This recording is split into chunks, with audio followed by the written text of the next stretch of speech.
Alors, dans ce tutoriel, je vais vous montrer comment on crée un agent de support technique qui fait appel à une base de connaissances, pour apporter donc, une information technique à une demande de maintenance. Notre exemple sera sur, un appareil de type aspirateur, Roventa. Donc on va lui donner une doc technique, créer notre agent, ajouter le numéro de téléphone et faire un test d'appel vocal pour voir comment se comporte le support technique.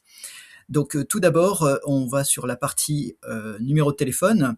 On repère bien un numéro de téléphone disponible. Sinon, on en achète un nouveau. Donc on va sur ajouter un numéro de téléphone et puis on choisit par exemple le pays France et puis un numéro de téléphone adapté. Là, nous allons utiliser celui-ci, donc le 05 18 25 12 44. Nous allons ensuite ajouter un document dans la base de connaissances. On va commencer par aller dans la rubrique base de connaissances. On clique sur Add Files. Ici, on choisit le fichier. On va prendre donc notre fichier manuel de maintenance aspirateur Roventa. Et ensuite, on fait Upload. Le fichier est en cours de traitement. Voilà, ça va assez vite. Il est maintenant disponible dans la base de connaissances. On peut ajouter on peut ajouter pas mal de fichiers, hein, vous avez une limite à 20 mégas, donc ça fait pas mal de fichiers. On peut mettre beaucoup de docs techniques, hein, vous voyez, parce que là on en a 2 et on n'a que 54 K d'occupés. Ensuite, on va créer notre agent. Donc on va sur Agent, créer un nouvel agent, et nous allons l'appeler, me demandez pas pourquoi, ça me vient comme ça. On choisit sa langue, on lui donne une vitesse pour que ce soit pas trop rapide, mais non plus pas trop lent. Et sinon, on a la possibilité directement d'aller chercher un modèle. Alors, on va faire ça, utiliser un modèle.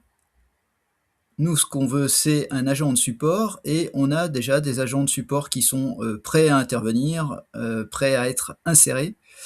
Support technique, c'est très bien. Donc, pour notre compagnie, c'est Roventa.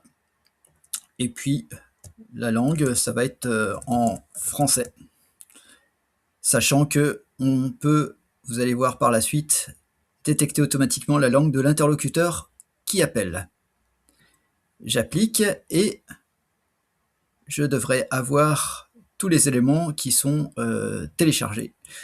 Je veux un ton professionnel qui aide et une limite de conversation à 10 minutes, c'est très bien.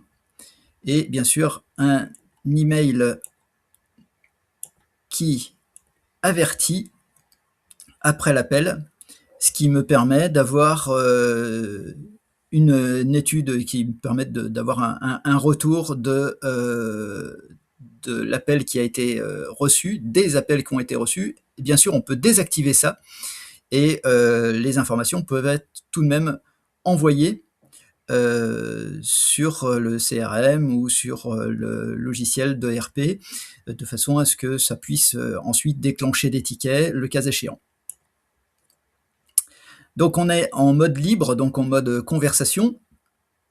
Dans un autre tuto, je vous montrerai comment on crée un workflow de conversation de façon à ce que ce soit un peu plus verrouillé, un peu plus guidé. Et sinon, il nous a bien repris le modèle.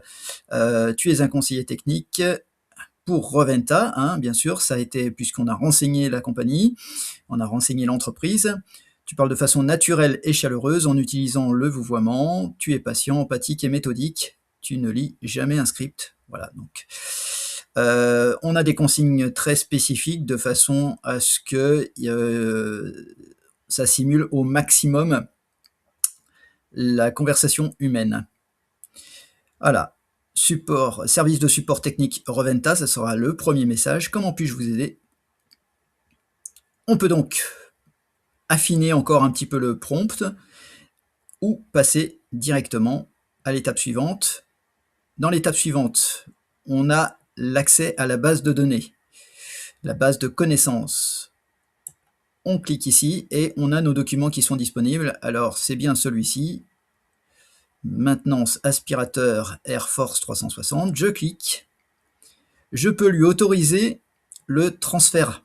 Alors, en autorisant le transfert, ce qu'il y a de bien, c'est que sur certaines consignes, on peut demander à ce que notre agent renvoie à un support de niveau 2, par exemple, pour avoir un interlocuteur humain, ou un autre agent spécialisé. Et tout simplement, un autre agent IA1, je veux dire, donc on peut recréer encore un autre agent spécifique, un deuxième, qui va faire appel à d'autres données. Mais pour pas se perdre, on peut tout simplement ajouter un interlocuteur, un service, et on ajoute le numéro qui est un numéro au choix. Ça peut être un numéro de mobile, ça peut être ce qu'on veut, ça peut envoyer n'importe où, et on peut en créer autant qu'on veut. Donc là, je ne le fais pas pour ce tutoriel, mais vous savez que vous pouvez le faire ici. Activer la fin de conversation, ce qui permet de mettre un terme et pas avoir une conversation qui dure trop longtemps. La détection de la langue, la possibilité de prendre un rendez-vous si on veut faire intervenir un technicien sur site. Bon, pour un aspirateur, ça va peut-être pas être très adapté, mais pour certains appareils, ça peut l'être. Ici, on n'est pas sur des campagnes d'appels sortants, on est uniquement sur des appels entrants. Et je fais suivant. On le laisse sur un mode pas trop créatif, donc on le laisse en standard et on fait suivant. Sur le résumé, on a bien notre agent et vous lui donnez le nom que vous voulez, de façon à ce que vous puissiez vous y retrouver dans tous les agents que vous allez pouvoir créer. On fait la création d'agents.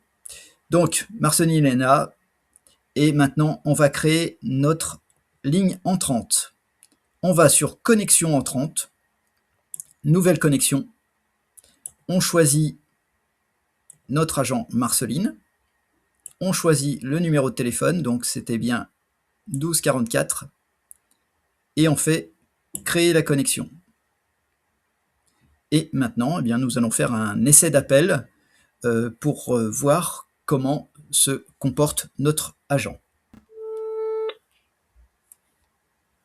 Service de support technique Rowenta, comment puis-je vous aider? Oui, bonjour, je vous appelle car j'ai un problème avec mon aspirateur. Est-ce que vous pouvez m'aider? Bonjour, oui, bien sûr, je suis là pour ça. Vous pouvez m'en dire un peu plus sur le souci que vous rencontrez?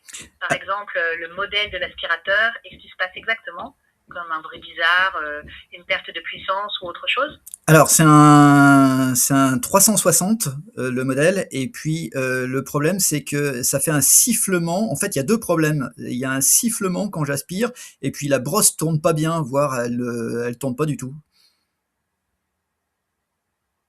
D'accord, merci pour les détails. Pour le sifflement, souvent ça vient d'un tube ou du flexible qui est un peu bouché, ou alors le bac à poussière est plein ou mal remis. Ça peut aussi venir du filtre moteur qui est saturé. Un bon nettoyage de ces éléments, ça aide souvent. Pour la brosse qui ne tourne pas, il y a deux choses à vérifier. Déjà, voir si quelque chose bloque la rotation. Si c'est le cas, on enlève ce qui gêne et on nettoie l'électrobrosse. Et si après ça, elle ne tourne toujours pas, c'est peut-être la courroie qui est usée, et là, il faudrait passer par un centre de service agréé pour la faire changer. On peut commencer par ces vérifications chez vous. Est-ce que vous avez déjà essayé de vider le bac à poussière et de nettoyer la brosse? Oui, alors c'est bon. Effectivement, il était pas bien enclenché le bac à poussière. C'est le petit réceptacle en plastique, c'est ça? Oui, c'est bien ça. Le petit bac en plastique transparent. S'il était mal enclenché, ça peut vraiment causer un sifflement. D'accord. Et puis pour la brosse, je crois qu'il y avait beaucoup de cheveux qui sont accumulés. Ça peut poser le problème? Ah oui, carrément. Les cheveux enroulés autour de la brosse, ça bloque la rotation, c'est un classique. Donc n'hésitez pas à retirer tout ça. Vous pouvez couper délicatement avec des ciseaux et enlever les cheveux pour libérer la brosse. Une fois que c'est dégagé, la brosse devrait tourner normalement. Si après nettoyage, ça marche toujours pas, là, on envisagera un passage en centre de service, mais souvent ça suffit. Vous vous sentez à l'aise pour le faire là ou vous préférez qu'on vous guide un peu plus? Non, ça va aller, bah, je vous remercie, hein, vous m'avez aidé. Avec plaisir. C'est mon boulot et ça me fait plaisir de vous donner un coup de main. Juste pour info, je prends quelques notes pendant notre échange pour des raisons de suivi et de qualité, mais si vous préférez qu'on ne conserve pas ces infos, vous me le dites et j'arrête. Est-ce qu'il y a autre chose sur votre aspirateur ou un autre produit dont vous avez besoin? Non, c'est tout bon, je vous remercie, bonne journée. Au revoir. Merci beaucoup pour votre appel. Donc, notre essai est terminé. Ce qu'on voit ensuite, c'est, dans la liste des appels, donc, on a bien notre appel qui est, reçu. L'appelant a contacté le service technique, vous voyez? On a dans la liste des appels et on a, la transcription de l'appel et également l'enregistrement qui va être, transmis par la suite. Bah, ça c'est ça qui un petit moment, il faut quelques minutes, hein, comptez, 3-4 minutes pour pouvoir, avoir, l'enregistrement vocal et sinon on a une transcription.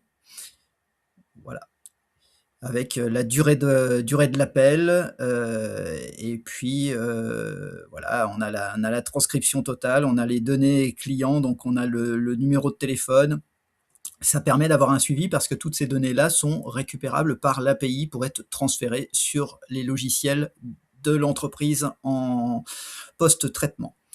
Voilà pour, cette, petite, démonstration. Donc, ajout d'une ligne, création d'un agent spécifique, intégration de documents, métiers, de documents techniques et puis test d'appel. Bien, je vous remercie.